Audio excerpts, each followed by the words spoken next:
Hey guys, Kishore here and welcome to the fourth lesson of module 1।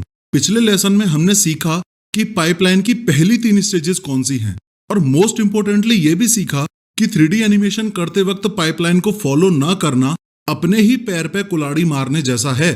अब आगे बढ़ते हुए इस लेसन में मेनली हम यही सीखेंगे कि पाइपलाइन की आगे की 3 स्टेजेस कौन कौन सी हैं और थोड़ा डिटेल में एग्जाम्पल के साथ समझेंगे कि 3D मॉडलिंग, 3D टेक्सचरिंग और 3D रिगिंग एग्जैक्टली होती क्या है। आइडिया, स्क्रिप्ट और स्टोरी बोर्डिंग फिनिश करते ही असली खेल शुरू। अब आपको ये भी पता होना चाहिए कि आइडिया, स्क्रिप्ट और स्टोरी बोर्डिंग इस पाइपलाइन की प्री प्रोडक्शन स्टेजेस हैं। प्री प्रोडक्शन यानी प्रोडक्शन से पहले, या फिर दूसरे शब्दों में यूं कह लो कि अभी तक आपने असली प्रोडक्शन तो शुरू किया ही नहीं है, क्योंकि आइडिया और स्टोरी बोर्डिंग तो ऐसी चीजें थी जो ऑफलाइन किसी नोटबुक में या आपके स्मार्टफोन में भी हो सकती थी। असली खेल तो अब शुरू होगा जब आप 3D मॉडलिंग शुरू करोगे और इस स्टेप 4 से ही ये माना जाएगा कि आपने प्रोडक्शन शुरू कर दिया है।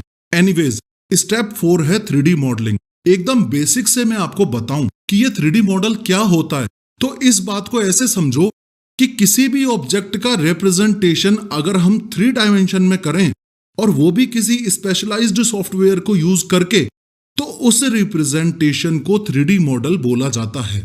अब जैसे ये एक क्यूब है तो ये भी एक 3D मॉडल है, ये एक स्फीयर है तो ये भी एक 3D मॉडल है, और ये एक बंदर की खोपड़ी है तो ये भी एक 3D मॉडल है। अगर रियल लाइफ एग्जांपल से आपको समझाऊं, ये एक गन का 3D मॉडल है, क्योंकि ये एक गन के शेप और साइज को रिप्रेजेंट कर रहा है। ऐसे ही ये एक कार का 3D मॉडल है, क्योंकि ये कार के शेप एंड साइज को दर्शा रहा है। इसी तरीके से ये एक ट्री का 3D मॉडल है, ये एक घर का 3D मॉडल है, एक्सेट्रा एक्सेट्रा। अब अगर हमारे केस में देखा जाए तो हमें ये गाड़ी की 3D मॉडलिंग करनी पड़ेगी, या फिर यूं कह लो कि हमें इस आम आदमी की 3D मॉडलिंग करनी पड़ेगी। अब इस master 3D with professor course का जो 3rd मॉड्यूल है, वो पूरा का पूरा मैंने आपको मॉडलिंग सिखाने के लिए ही डेडिकेट किया है। 3D मॉडलिंग के बाद स्टेप 5 है 3D टेक्सचरिंग। अब ये जो गन का 3D मॉडल है, अगर इस पे लाइट पड़ती है तो ये कैसा दिखेगा, इस डिसीजन को लेने के लिए ही 3D टेक्सचरिंग की स्टेज है। यानी कि ये हमको खुद को डिसाइड करना पड़ेगा कि ये गन रेड कलर की होगी, ब्लू कलर की होगी, पिंक कलर की होगी, येलो कलर की होगी, ग्रीन कलर की होगी, या फिर ये गन एक लकड़ी यानी कि वुड की होगी, लोहा यानी कि आयरन की होगी, ग्लास यानी कि कांच की होगी, रबर की होगी या प्लास्टिक की होगी, या फिर मोदी की होगी, राहुल गांधी की होगी, ब्रेनरिग स्टूडियोज की होगी, या फिर यूट्यूब की होगी। इन शॉर्ट, किसी भी ऑब्जेक्ट पर लाइट पड़ने पर वो ऑब्जेक्ट कैसा दिखाई देगा, ये डिसाइड करना आपका काम है, और वो भी 3D टेक्सचरिंग की हेल्प से। इस कोर्स के मॉड्यूल 4 का यही टारगेट है कि आपको बड़ी आसानी से कैसे 3D टेक्सचरिंग सिखाई जाए। अब जैसे ही 3D टेक्सचरिंग करके आपने ये डिसाइड कर लिया कि आपको ये गाड़ी ऐसी दिखानी है और आपका ये आम आदमी ऐसा दिखाई देगा, तो अगली स्टेज है रिगिंग की। अगर सिर्फ 3 शब्दों में मैं आपको रिगिंग का मतलब समझाऊं, तो ये याद रखो कि इस पूरी 3D एनिमेशन की पाइपलाइन में रिगिंग का रोल है कठपुतलियों को नचाना। आई एम प्रिटी श्योर कि जिंदगी में आपने कभी ना कभी कठपुतलियों का खेल देखा होगा या फिर इसके बारे में सुना होगा। तो आप मुझे एक बात बताओ कि ये जो कठपुतली के खेल के कैरेक्टर्स होते हैं, क्या ये जिंदा होते हैं? ऑब्वियसली नहीं प्रोफेसर, ये जिंदा नहीं होते। तो अगर ये जिंदा नहीं होते तो ये नाचते कैसे हैं? अरे प्रोफेसर, ये कैसा सवाल हुआ? पूरी दुनिया जानती है कि ये इस धागे की मदद से नाचते हैं। बस अब 30 सेकंड आप मेरा साथ देना। जैसे कठपुतली के इन कैरेक्टर्स में कोई जान नहीं होती, वैसे ही 3D सॉफ्टवेयर के अंदर मॉडल किए गए आपके इस आम आदमी के अंदर कोई जान नहीं होती।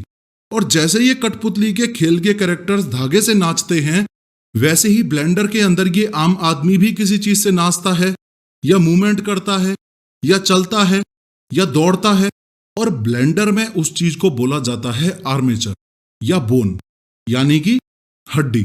अब देखो, अगर इस आम आदमी के हाथ में मैंने बोन लगा दी तो मैं हाथ को हिला सकता हूं, पैर में लगा दी तो पैर को हिला सकता हूं, और सिर में लगा दी तो सिर को हिला सकता हूं। इसी प्रकार इस गाड़ी में इस डोर में ब्लेंडर की मदद से बोन लगा दी तो मैं इस डोर को ओपन या क्लोज कर सकता हूं। और अगर टायर में ये हड्डी लगा दी तो गाड़ी के टायर को रोटेट कर सकता हूं, एक्सेट्रा एक्सेट्रा। और अगर अभी भी आपको रिगिंग समझ ना आई हो तो लोड नहीं लेना, क्योंकि आपको 3D रिगिंग अच्छे से सिखाने के लिए मैंने पूरा का पूरा एक मॉड्यूल 5 डेडिकेट किया है। थोड़ा सा डिटेल में बात करते हुए इस लेसन में मेनली हमने यही सीखा कि किसी सॉफ्टवेयर को यूज करके 3D में कोई शेप बनाना ही 3D मॉडलिंग कहलाता है। अब वो शेप कुछ भी हो सकता है, कार, गन, ट्री या फिर कुछ और। इसके अलावा हमने ये भी समझा कि वो 3D मॉडल कैसा दिखेगा ये हमको ही डिसाइड करना होता है, और वो भी 3D टेक्सचरिंग करके। और कठपुतली के एग्जाम्पल की मदद से हमने ये भी समझा कि रिगिंग एग्जैक्टली किसे बोला जाता है। अगली वीडियो में हम ये समझेंगे कि रिगिंग की अगली स्टेज यानी कि 3D एनिमेशन कैसे किया जाता है, और ब्लेंडर के अंदर लाइटिंग वैसे ही होती है जैसे असल जिंदगी में, या फिर मामला कुछ और ही है।